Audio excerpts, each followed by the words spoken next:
who requires 24-hour care and depends on her carers to be able to make journeys of up to 50 minutes by car to get to her. Emma, did your carers manage to get to you last night? They did. After trying a lot of petrol stations, she finally managed to fill up to be able to get to me for the night shift. And that must have been a huge relief to you. Yes, yes. Eventually she was able to get to a petrol station to fill up, but that was after many hours of trying and a lot of stress on her part and on my part. Can you describe to our audience in what way carers help you?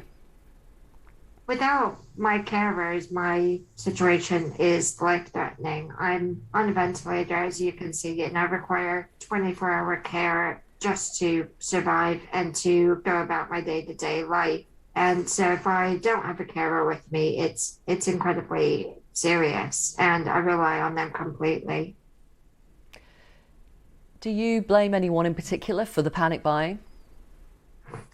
I think it doesn't surprise me that people have started to panic buy. We saw it with the various things in supermarkets at the beginning of the pandemic. And I also then tried to raise awareness of the impact of panic buying on disabled people. And it really isn't surprising that people are doing this again. But what I'm hoping is that by sharing my experience and the worries of other disabled people, that they'll think, do I really need to fill up, or am I just getting a bit worried about, being able to do things that I don't need to do? And is my action going to have an impact on someone else, someone who's providing life critical care?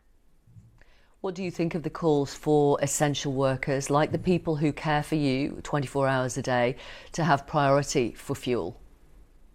I completely agree with that call. I think that it really should be in place by now. I know that some petrol stations individually are giving priority to NHS staff if they show an ID. I think it's essential for this to happen. We saw it happen with access to supermarkets at the beginning of the pandemic. NHS workers and other essential workers were given priority access to that. So I personally don't understand why we can't see that for petrol stations, why they're not being recognized as vital staff. And it's far more important that they get to work than it is for so many other people. Not that their incomes aren't important, because they completely are, but the impact of them not being able to get to work means someone is in a very unsafe and life-threatening situation.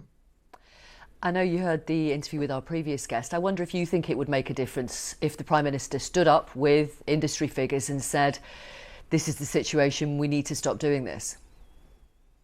I think, like the gentleman said, it's a good start. I think that the Prime Minister asking people to stop panic buying would be a great first step. I really hope that in that announcement, there would also be a mention of the impact that it's having on not just people like me, but on doctors and nurses and everyone else who's so essential being able to get to their workplace. And I think it should have happened by now, personally. And I very much hope it will happen very, very soon and that people will start to listen.